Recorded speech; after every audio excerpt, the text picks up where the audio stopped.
Abra a sua Bíblia em Atos dos Apóstolos, Atos no capítulo 8, Atos capítulo 8, a partir do versículo 26, culto de missões. Nós queremos falar sobre missões e você desejar abrir a sua Bíblia, é Atos dos Apóstolos, no capítulo 8, versículo 26, a partir do versículo 26, nós temos alguns versículos para serem lidos, e diz-nos assim a palavra de Deus: E o anjo do Senhor falou a Filipe, dizendo: Levanta-te e vai para a banda do sul, ao caminho que desce de Jerusalém para Gaza, que está deserto. E levantou-se e foi. E eis que um homem etíope, eunuco, mordomo de Candace, rainha dos etíopes, o qual era superintendente de todos os seus tesouros e tinha ido a Jerusalém para a adoração, regressava e, assentado no seu carro, lia o profeta Isaías, e disse o Espírito a Filipe: Chega-te e ajunta-te a esse carro.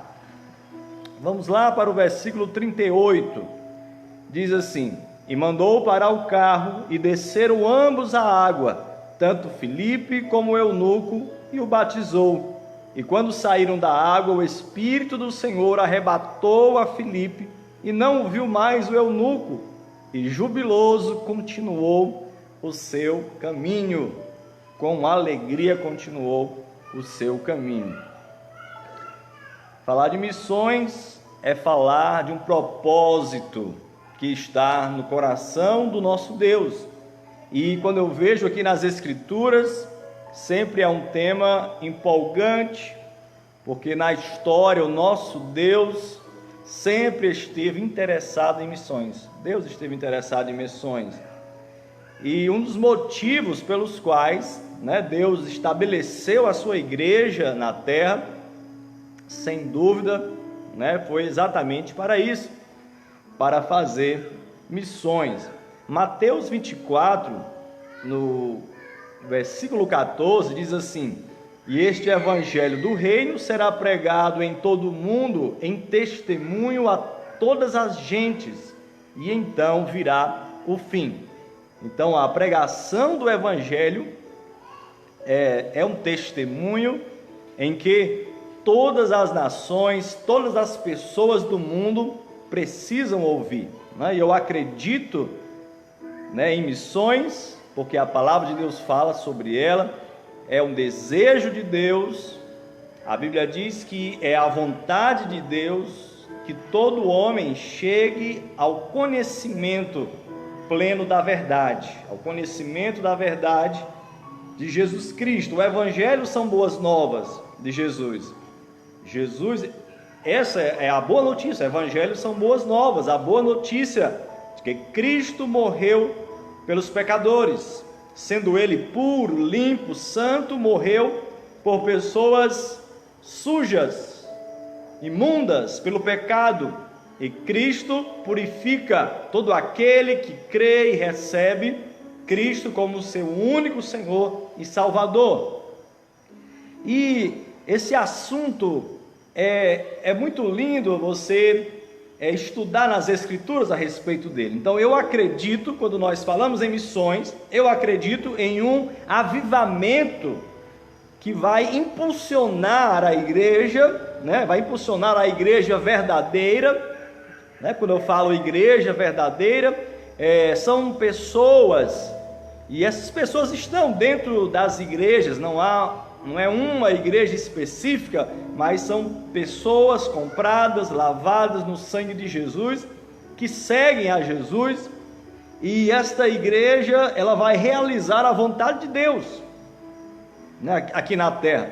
Então, assim como em Atos dos Apóstolos aconteceu, Atos no capítulo 2, você vê aí, você pode depois conferir na sua Bíblia, assim como aconteceu em Atos no capítulo 2, no dia de Pentecostes, que era uma festa, a festa da colheita, em que os judeus estavam reunidos ali, o Espírito Santo de Deus desceu sobre os apóstolos, sobre os cristãos que estavam ali reunidos, unanimemente orando.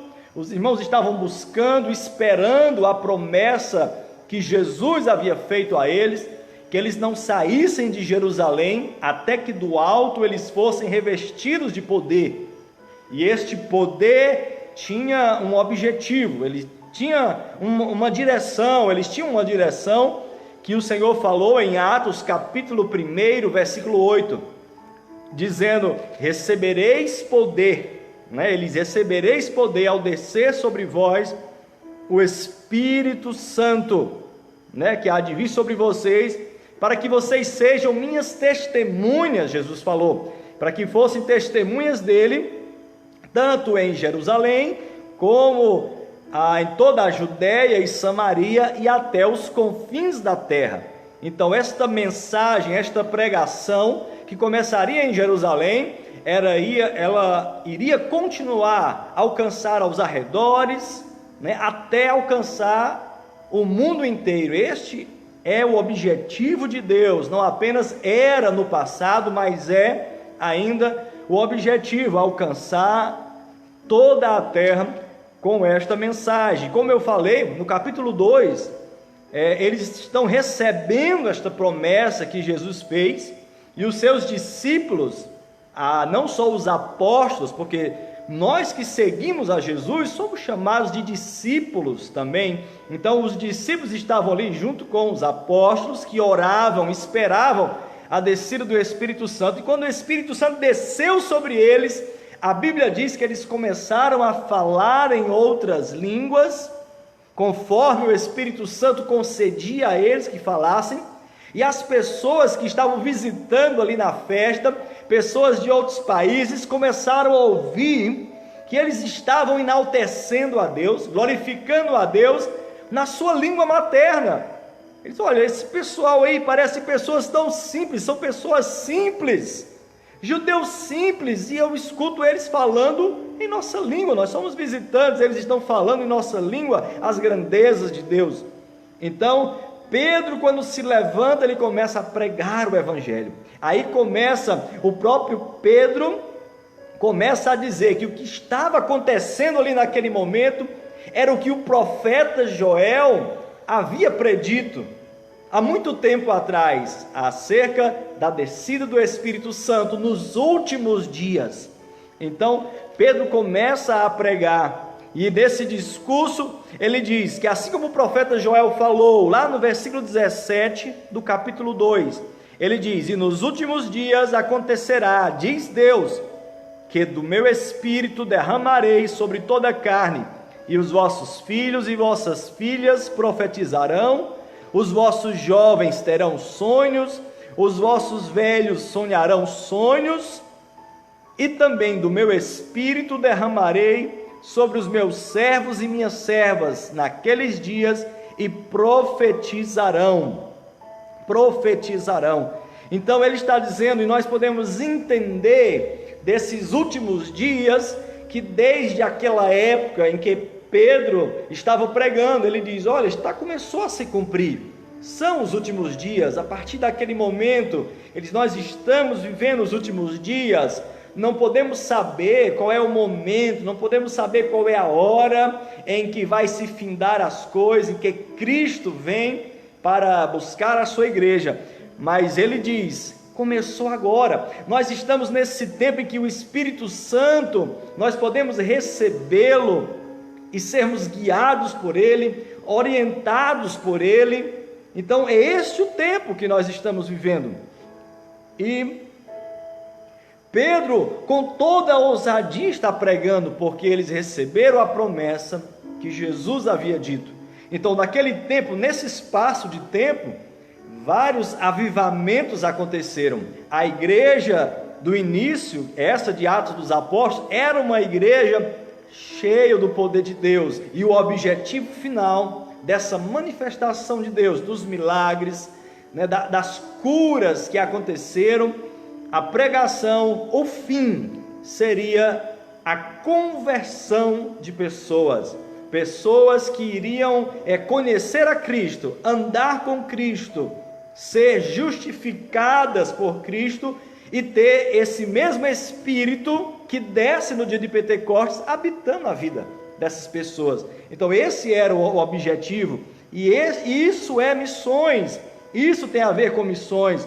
Quando o Espírito desceu também em outros momentos, não que o Espírito Santo depois do dia de Pentecostes foi embora, voltou para o céu, não, ele continuou na terra, mas as pessoas muitas vezes pararam de buscar a presença dele, né? Em alguns momentos da história, a igreja sempre necessitava de um reavivamento, não uma descida de novo do Espírito, mas um reavivamento, e isso aconteceu. E quando era verdadeiro, um avivamento verdadeiro, que vinha da palavra, que vinha da oração, sempre o final era conversão, pessoas transformadas. Nós vemos um exemplo do avivamento no país de Gales, que no final daquele mover, além de muitas curas, milagres, mas tudo convergia em salvação. No final daquele avivamento, mais de 200.000 pessoas tinham se convertido a Cristo,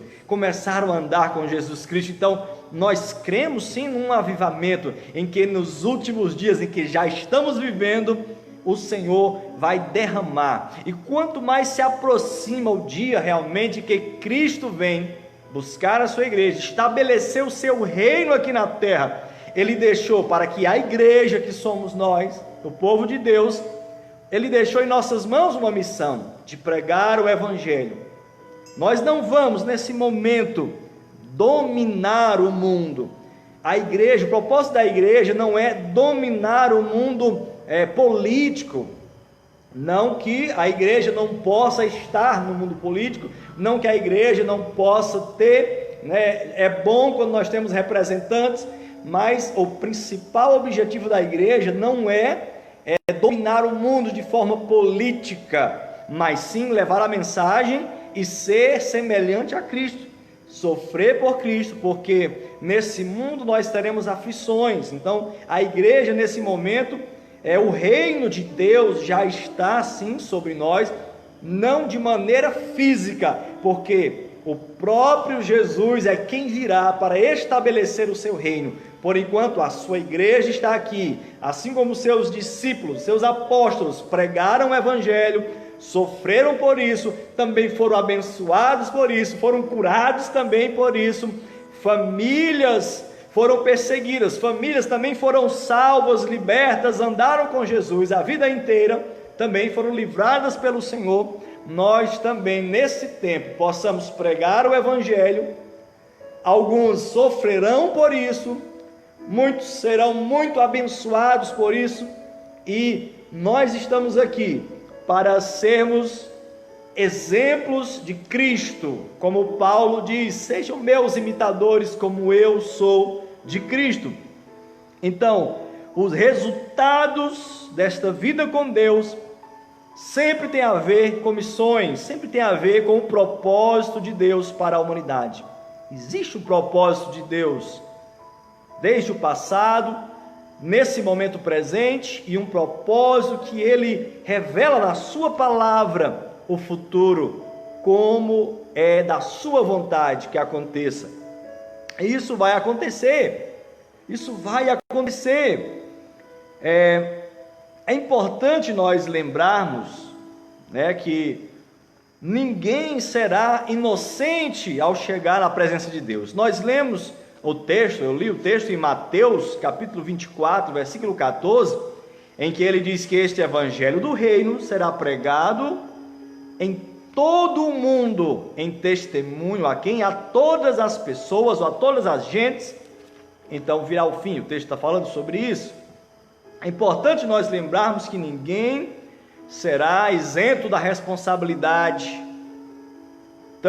ninguém vai poder chegar na presença de Deus e dizer assim: não, eu não ouvi o Evangelho. O nosso Deus, Ele é justo, e é importante nós observarmos aqui que nem todas, mesmo sabendo que nem todas as pessoas vão dar ouvidos ao Evangelho, mas importa que ele seja pregado a todas as pessoas. Nós temos que sair a pregar no Espírito, no poder e no sentimento de que as pessoas vão receber, no sentimento de que Deus vai salvar, sim, porque em um avivamento Deus vai salvar, mas nem todas as pessoas, é claro, nem todos vão receber, porque é um direito até das pessoas. O Espírito Santo toca, mas o Espírito Santo é quem vem, é quem convence o pecador.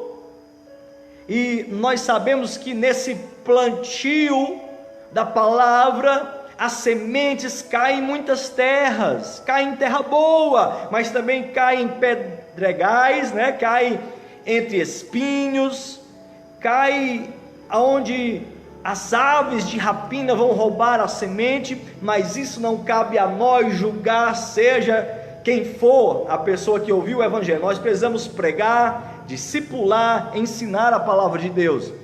E é importante, você talvez possa se perguntar, e se não, agora você vai se perguntar, né? Se a salvação é só por meio de Cristo, a salvação é por meio de Jesus, só Ele pode dar a salvação. Mas se uma pessoa, né, sincera diante de Deus, uma pessoa sincera diante de Deus, ela pode então perder a salvação. Uma pessoa sincera diante de Deus, mas nunca ouviu o Evangelho de Jesus Cristo, e aí, ela perde a salvação? Então, primeiro nós sabemos que o nosso Deus é justo, Ele é um justo juiz, e Ele sabe muito bem julgar as causas, mas é bom nós pensarmos e analisarmos. Nós temos dois exemplos aqui, em Atos, de homens sinceros diante de Deus, mas não conheciam a Jesus. Vou trazer aqui dois exemplos, né? Um deles está em Atos, no capítulo 10, né? 2 capítulos aí à frente do que nós lemos. Já nós vamos voltar para o texto que nós lemos, mas veja que interessante o que diz no capítulo 10 de Atos dos Apóstolos. Um homem temente a Deus, chamado Cornélio, está aqui no capítulo 10, ele diz assim: havia em Cesareia um varão por nome Cornélio, centurião da corte chamada Itália, piedoso. Olha só as características de Cornélio: piedoso, temente a Deus, com toda a sua casa, o qual fazia muitas esmolas ao povo, e de contínuo orava a Deus. O cara orava, né? Falava com Deus. E então ele tinha essas características, porém Cornélio não conhecia a Cristo. Ele não conhecia a Cristo. Então eu acho interessante, porque mesmo ele tendo essas características, ele precisava de uma coisinha ainda. Por que dizer uma coisinha? Ele precisava de algo importantíssimo, de algo maravilhoso para a sua vida: Cristo, porque a salvação só é por meio de Jesus, não é por meio de nenhum ritual religioso. Mesmo que eu observe que Cornélio, pela Bíblia, não parecia ser um ritual religioso, porque a Bíblia diz que ele era piedoso e ele era temente a Deus. Então, verdadeiramente havia um temor a Deus na vida de Cornélio. Mas é incrível como Deus dá um jeito de levar o Evangelho a estas pessoas sinceras, que têm uma devoção sincera, mas não conhecem a Cristo. Olha o que Deus faz, né? O versículo diz que um anjo de Deus se dirigiu para Cornélio numa visão, e ele fala para que Cornélio chame um apóstolo, chame Pedro, para que Pedro lhe explique o Evangelho, para que Pedro fale de Jesus para Cornélio. Glória a Deus! Que Deus maravilhoso, que Deus justo, que Deus fiel. Ele conhece o coração do homem, Ele sabe o que está no mais íntimo, Ele sabe o que está no profundo dos nossos corações. E essa não é a única vez que Deus faz isso. Voltemos ao nosso texto.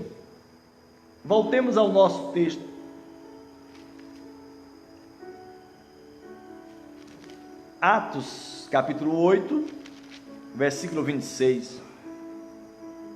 Lembrando que Pedro, né, vai até a casa de Cornélio, né, para falar o evangelho, lembrando também que Cornélio não era um homem judeu. Então Pedro tem uma resistência de ir até a casa de Cornélio para pregar o evangelho.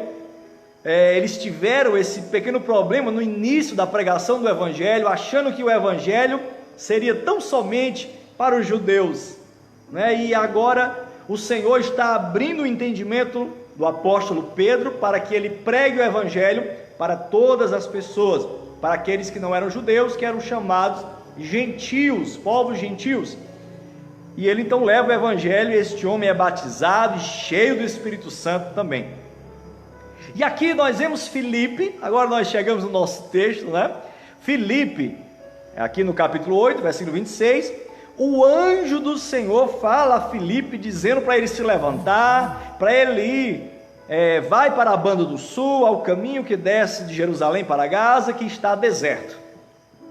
É muito interessante quando nós aprendemos a ouvir a voz de Deus e obedecer a voz de Deus, porque não sei se você observou, mas o anjo de Deus manda Filipe ir para um lugar, e ele diz que é no deserto, né? Manda ele ir para esse lugar que está deserto, ou seja, provavelmente na mente de Filipe não tinha ninguém nesse lugar, mas ele obedeceu a voz, o anjo fala com ele, ele obedece e vai, né? E quando ele chega lá, ele encontra este homem, o eunuco, que está no seu carro. É lógico que não era um carro como os carros de hoje, era uma carruagem, né? Ele estava no seu carro, ele vinha de um lugar, ele vinha da adoração, mas ele não era judeu também. Mais uma vez nós nos deparamos com um homem que não era judeu. Ele era etíope, ele era um mordomo, um eunuco que trabalhava para a sua rainha, né? Então ele era um prosélito, como se chamava. Ele era um prosélito. Quem era um prosélito? Aquele que não era judeu, mas era convertido, assim como Cornélio também era convertido. Então este homem estava indo para a adoração, porque era uma exigência no Antigo Testamento daquele que se converteu ao judaísmo, ele fosse participar das festas judaicas. Ele tinha que participar das festas judaicas. Então ele descia. Existe um pensamento de que este homem que veio da Etiópia, né?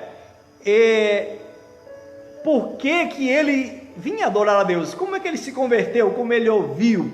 Existe um pensamento de que a rainha de Sabá, quando foi visitar Abraão, quando foi visitar, na verdade, Salomão, né? O rei Salomão, e ela viu as maravilhas, a sabedoria de Salomão, e quando ela volta, estudos dizem que ela era desse lugar também, dessa terra, e ela traz Deus para aquele povo. Muitas pessoas, havia uma comunidade, depois que aquela mulher retorna de Salomão, se iniciou ali uma comunidade judaica, né, que conheceu Deus de Israel. E este homem provavelmente vinha dessa comunidade que conhecia o Deus de Israel, porque ele, sendo eunuco, pela lei, Deuteronômios, capítulo 23, versículo 1, pela lei, ele não poderia entrar no templo, por ser um eunuco. O eunuco era um homem que ele era castrado por questões de que o eunuco era quem cuidava das mulheres do rei. Porém, este homem alcançou, pelo texto, uma posição elevada diante da rainha. Por isso ele estava como um tesoureiro, o homem que cuidava dos tesouros da rainha. Então este homem, se ele não entrou no templo, porque havia pessoas que iam, quem tinha deficiência física não entrava, tinha que adorar apenas do lado de fora, a porta do templo. A Bíblia diz que este homem voltava já da adoração. Não sabemos se ele era este tipo de eunuco, se ele adorou lá fora, se ele entrou no templo, mas veja que era um resultado de missões, que desde o passado havia missões. Quando a rainha de Sabá ouviu de Salomão o Deus de Israel, o Deus Todo-Poderoso de Israel. Isso é bem provável. E agora, Filipe escuta o anjo e vai. E este homem está sentado na sua carruagem. Esse homem está sentado na sua carruagem lendo a Bíblia. É um texto que nós não lemos ainda. Versículo 31, ele disse, no versículo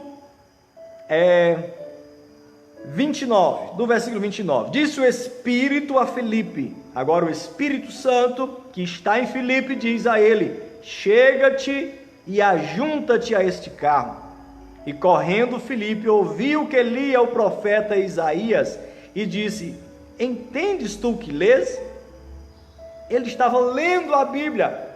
O Antigo Testamento, é claro que o Novo Testamento ainda não tinha sido escrito, e ele estava lendo o pergaminho do profeta Isaías. Ele estava lendo a escritura em que falava justamente de Jesus Cristo. O texto dizia, quando ele pergunta o que entende o que você está lendo, ele responde, o eunuco responde, ele diz: como poderei entender se alguém me não ensinar? E rogou a Filipe que subisse com ele e se assentasse. E o lugar da escritura que lia era este: foi levado como a ovelha para o matadouro, como está mudo o cordeiro diante do que o tosquia, assim não abriu a sua boca. Na sua humilhação foi tirado, e o seu julgamento, e quem contará a sua geração? Porque a sua vida é tirada da terra. E Filipe agora começa, a Bíblia diz que ele começa a abrir as escrituras, falar de Jesus para o eunuco, começando do texto que ele estava lendo. Ele com certeza falou que aquele homem que era a ovelha muda era Jesus Cristo, aquele que havia padecido numa festa anterior ao Pentecostes, na festa da Páscoa, aquele homem que se entregou, aquele homem que ele se entregou à morte, mas depois pegou de volta, diz a Bíblia. Ele deu a sua vida, mas depois a tomou, e ele ressuscitou. Com certeza ele falou da ressurreição de Jesus, do poder que agora está nas mãos de Jesus Cristo. Quando ele ouviu o Evangelho, quando aquele homem ouviu as boas novas, ele diz: olha, eu quero ser batizado, agora eu quero descer as águas do batismo, eu posso fazer isso agora? E aí ele responde, Filipe diz: olha, se você crê de todo o coração é lícito, se você acreditar, isso é possível, isso vai acontecer agora. Então eles descem do carro, nós lemos esse versículo, ele desce do carro, versículo 38, mandou parar o carro, desceram ambos a água, tanto Filipe como o eunuco, e o batizou. Ele foi batizado nas águas, que era o símbolo. Isso faz parte da missão da igreja, levar o Evangelho a toda criatura. A Bíblia diz: quem crê e for batizado será salvo, quem não crê será condenado. É importante nós atentarmos para essa tão grande salvação, diz a Bíblia, prestar atenção na salvação, prestar atenção no que Cristo fez por nós. Isso é necessário, e nos entregarmos completamente a isto, porque ele queria ir logo ao próximo passo.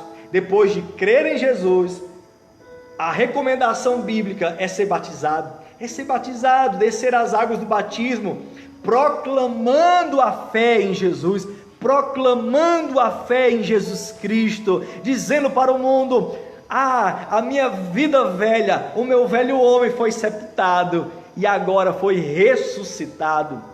Que maravilha, que maravilha! Aquele homem teve a sua vida transformada. O eunuco foi salvo por causa de Jesus Cristo, porque ele ouviu o Evangelho e ele foi salvo. Glória a Deus por isso, graças a Deus. Eu vejo aqui na Bíblia, nós vamos já encerrar, 3 formas em que o Evangelho em Atos dos Apóstolos, ele foi anunciado. 3 formas em que as pessoas ouviram o Evangelho e se salvaram. Eu vou falar aqui primeiro 2 formas que foram sobrenaturais, digamos assim. Sim, foram sobrenaturais, mas não são elas a forma comum que Deus deixou em primeiro lugar para que o evangelho fosse pregado. Mas quais são essas formas? Os textos que eu li mostram o que aconteceu. A primeira, um anjo falando, né? Um anjo ou o Espírito Santo falando com o mensageiro, com o evangelista, com o pregador. No caso de Atos 8, né? Nós vemos Filipe, o anjo do Senhor fala com ele, para ele ir a tal lugar, né? Aonde ele iria pregar o evangelho. E quando ele chega lá, então o Espírito Santo fala para ele chegar perto da carruagem do eunuco, e ele então prega o evangelho. É algo sobrenatural, né? O Espírito Santo, isso pode acontecer sim, o Espírito Santo nos tocar para falarmos para uma pessoa específica, de forma específica, né? Isso acontece sim. Não é o mais comum, né? Um anjo aparecer e mandar, não. Nós devemos pregar, fazer aquilo que o Senhor mandou, sem nenhuma orientação prévia, né? Nenhuma uma visão para poder pregarmos o evangelho. E nós vemos uma outra forma em que o anjo falava com aquele que necessitava ouvir o evangelho, como é o caso de Cornélio. O anjo fala com Cornélio para mandar chamar o pregador, mandar chamar, no caso, o apóstolo Pedro, para que ele pudesse ouvir o evangelho e ser salvo. Também não é a forma, né, mais comum, isso é sobrenatural. E lembrando aqui uma coisa que aconteceu também, falando de formas sobrenaturais, o que aconteceu com Saulo de Tarso, né? O nosso amado apóstolo Paulo, né, que o seu nome foi mudado por Jesus Cristo, quando o próprio Jesus aparece para ele, né?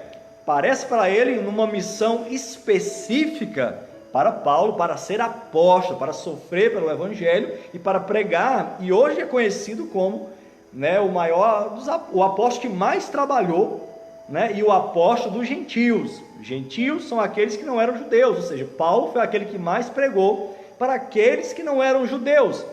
Então, essas formas são sobrenaturais. Podem acontecer? Podem, mas não é o comum, não é o que Deus estabeleceu em primeiro lugar para a pregação do evangelho. E o que é que Deus estabeleceu?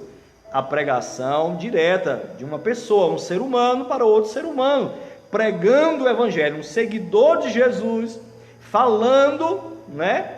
Falando da palavra de Deus. Essa é a principal forma de evangelização. E ela é eficaz, porque a Bíblia diz que o Espírito habita em nós. Nós pregamos a palavra e o Espírito Santo é quem toca as pessoas, ele é quem chama as pessoas para a salvação. Então, que nós possamos nos alegrar e saber que nós somos úteis no Evangelho, nessa missão. Somos úteis nessa missão, se nós nos deixarmos ser usados pelo Senhor para missões. Finalizando, Filipe, ao terminar de batizar o eunuco, a Bíblia diz, versículo 39, quando saíram da água, o Espírito do Senhor arrebatou a Filipe. Quando eles saíram da água, o Espírito do Senhor arrebatou a Filipe. Algo incomum aconteceu ali, porque os discípulos, mesmo os apóstolos, tiveram que viajar para pregar, andaram de navio para pregar, quando tinham que ir para outro lugar, se deslocaram em animais, se deslocaram a pé, pregando o evangelho. Eles não eram teletransportados. Filipe nesse momento, uma vez isso aconteceu, e a Bíblia nos fala alguma coisa. Eu vejo aqui a urgência da pregação do evangelho. Ele de repente aparece em outro lugar. Eu vejo duas coisas interessantes: a urgência da pregação, né? O eunuco não viu mais Filipe desaparece na frente dele, e continua o caminho, e Filipe aparece já em outro lugar, né? Já no ponto para pregar o evangelho, já em outro lugar, né? Para levar o evangelho. Ele apareceu em Azoto, né? Diz a Bíblia, em Azoto, no versículo 40, e lá ele passou a anunciar o evangelho em todas as cidades, né? Todas as cidades. Então, ele Também veja que quando a obra terminou, Filipe foi levado para já pregar em outro lugar. A igreja de Jesus está aqui para pregar o evangelho de Jesus Cristo. E quando a obra terminar, quando o evangelho for pregado a toda criatura, da forma que Deus quer que seja pregado, o evangelho, então o Senhor poderá levar a sua igreja, arrebatar a sua igreja, levar a sua igreja para estar juntamente com Ele, aonde Ele estiver. Que o Senhor nos abençoe a sua vida, em nome de Jesus Cristo. Guarda a palavra no teu coração e possamos ser missionários para a honra e a glória do nome de Jesus Cristo. O Evangelho são boas novas, e as boas novas são que Cristo morreu por nós, sendo nós ainda pecadores, para nos salvar da condenação, para estarmos sempre com Ele, em nome de Jesus. Amém.